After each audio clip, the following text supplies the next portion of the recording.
So hi everybody and welcome back. This is the kit review of the second brand new item from Italeri about trucks. Italeri have his own line about truck kits. It's probably the leader in the world, the only company today making models of mostly European trucks. They also have a couple of American subjects like the Peterbilt, the Kenworth that are pretty well done, also the Ford. But they are specifically started at the time. The original mold of this box, consider it was something coming from the beginning of the 80s, because it was announced and produced in 1984 like original mold, and the code from Italeri was 767, and they just make a reissue of this mold with a little bit of modification to make it look like a new item for 2025. The real new item of this year was this model.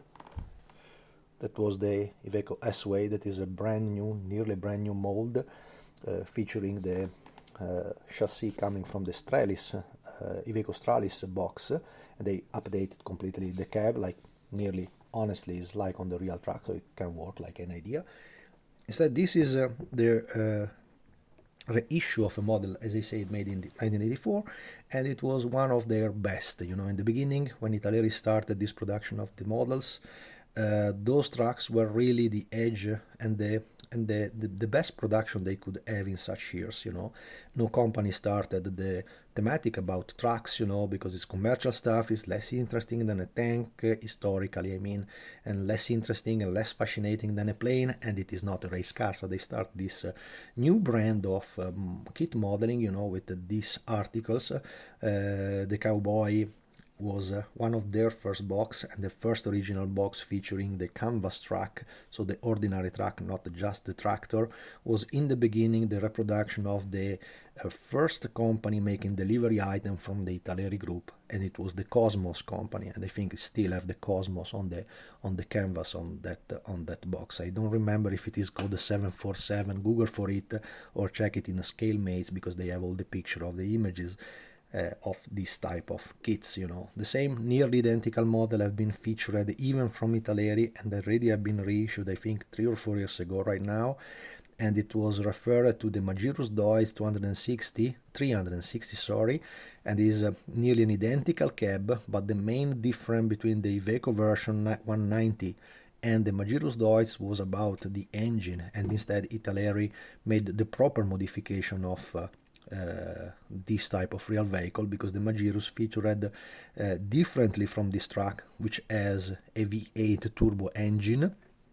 The Magirus Deutz had a 10-cylinder higher-cooled unit in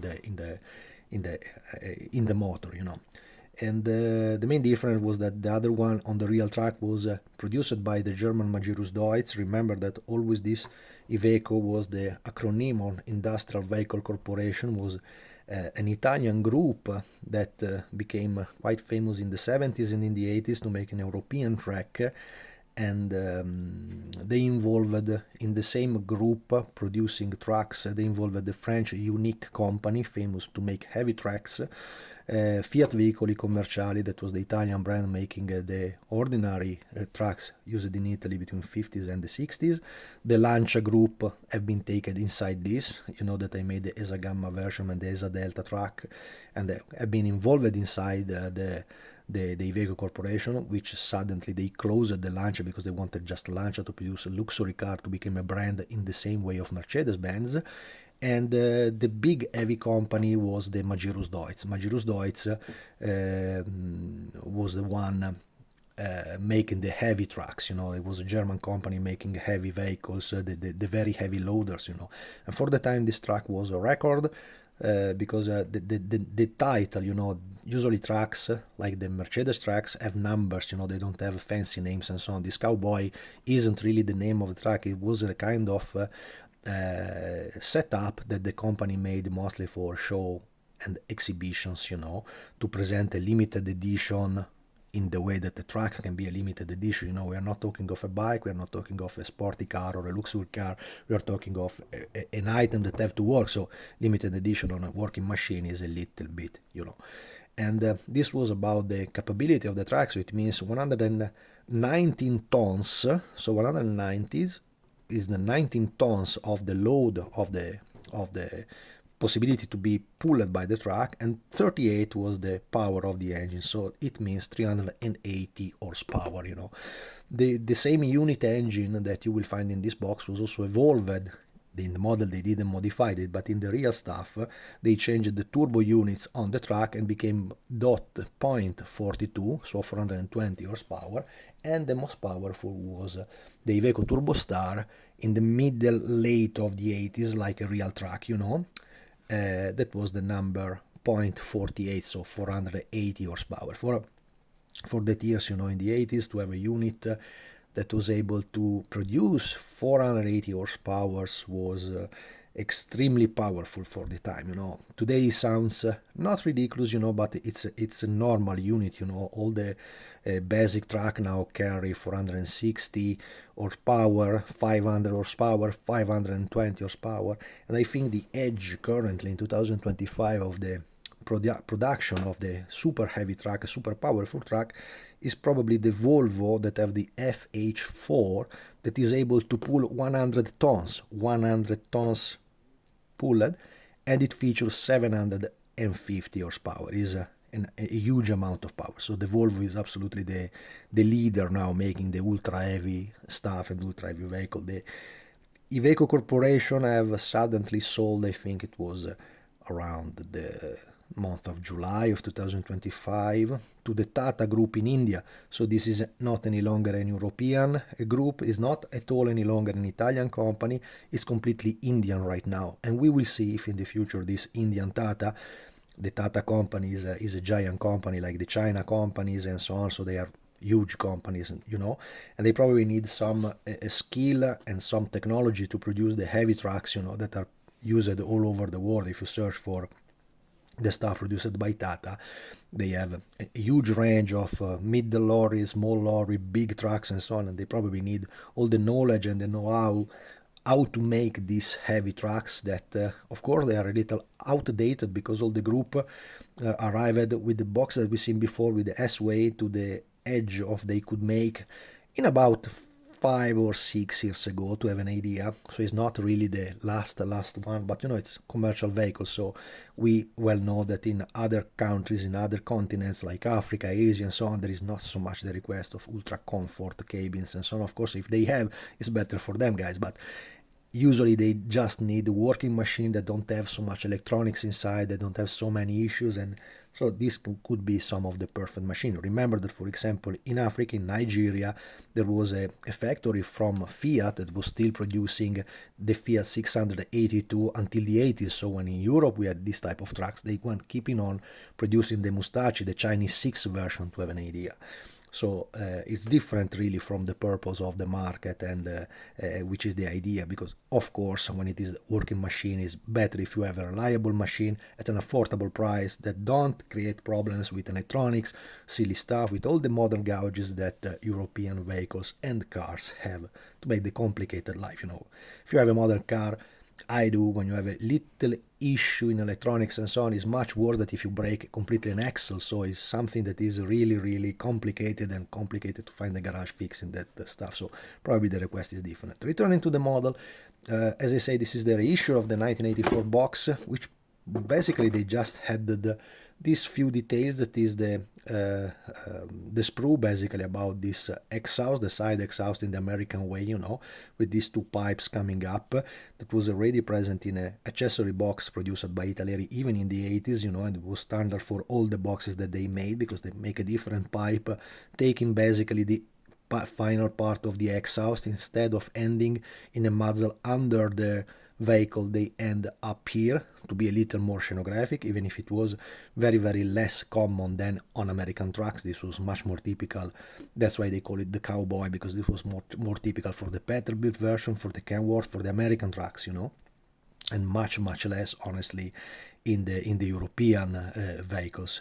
Plus they had this nice decal sheet produced by Cartograph, so it means that it's very good in quality, despite some details like the mirrors and so on. I don't know which can be the realism of this stuff. And I don't know about the fidelity of this desk because I was driving the 190s and I honestly don't remember it to be so flat. It was completely full of that plastic buttons, you know, typical from the Fiat production of the 80s, you know. And it's anyway just a brand new decal sheet. So inside the box we basically find a brand new decal instruction sheet with this is a silly stuff that Italeri still keep on doing, and it's about this decal sheet. It's, as I just said, it's quality one, but they don't provide any plastic bag, any plastic envelope to this, so it's very sensitive to humidity and so on. So every time that you buy one of these boxes, I suggest you deeply to provide by yourself a plastic bag for this, so you can keep it safe from any kind of humidity and any kind of something that can damage the decal, you know. The instruction sheet is printed in color. It's a strange combo look that I think I seen. It was absolutely different blue.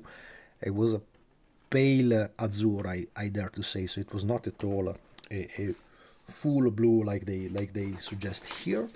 And inside the box here you have basically the same identical mold that you have in the original box. The just addition was this one, which features a chromed plated front end, which I don't like honestly because it looks too much plastic, too much fake in my opinion. So, and this was just used on the exhibition truck, so it was not at all on the ordinary 190 series, so I don't think I will have any use for this. The same stuff with this chrome plated front grille, which was also extremely rare of any vehicle that you've seen on the road. It's interesting, this kind of plates that cover the, in my opinion, still ugly rims that they had inside their boxes. This is the updated version of the original rims, but you see it's full of flash, and mostly the central part of the hub on the rear wheels are completely, I don't dare to say fantasy, but really lacking of details. You see nearly glossy and shiny cylinder is absolutely unrealistic, you know. This is a critical point on trucks. When you look at them, I constantly say that can be a good idea, in my opinion, to change it with my wheels. Just lose one. With my wheels, even if this is the central hub for the 682 version, you can strip it off and it becomes exactly the Michelin X with the proper pattern used by those trucks in that years, featuring the Trilex wheel, much nicer in my opinion than this stuff provided by Italeri. And this is basically the same identical mold of the transparent part that you can find in the Magirus Deutz version and in all the other boxes of the Fiat, and all the rest is exactly like it always have been from Italeri.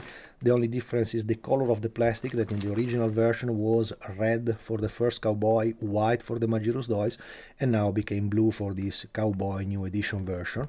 As well as they added the new wheels, the new rubber wheels. You know, in the original box they were just the flat plastic one divided in two halves, which the pattern was neither so bad, which the overall look I don't think it was so bad, but it was a plastic wheel, so probably many people prefer this rubber stuff. I personally don't, because for me they always look a little bit to be reworked. There need to be sand grip, they need to be worked. It looks so fake, this one, so I don't think I will use this type of tires, not at least in this dimension. And the final part is this, featuring, you know, the V8 engine with the heads with printed over Fiat, so very well detailed. There is a little bit of lacking of details over that part, because it don't have nearly any piping of this type of motor, which this type of motor had during the production. That's it.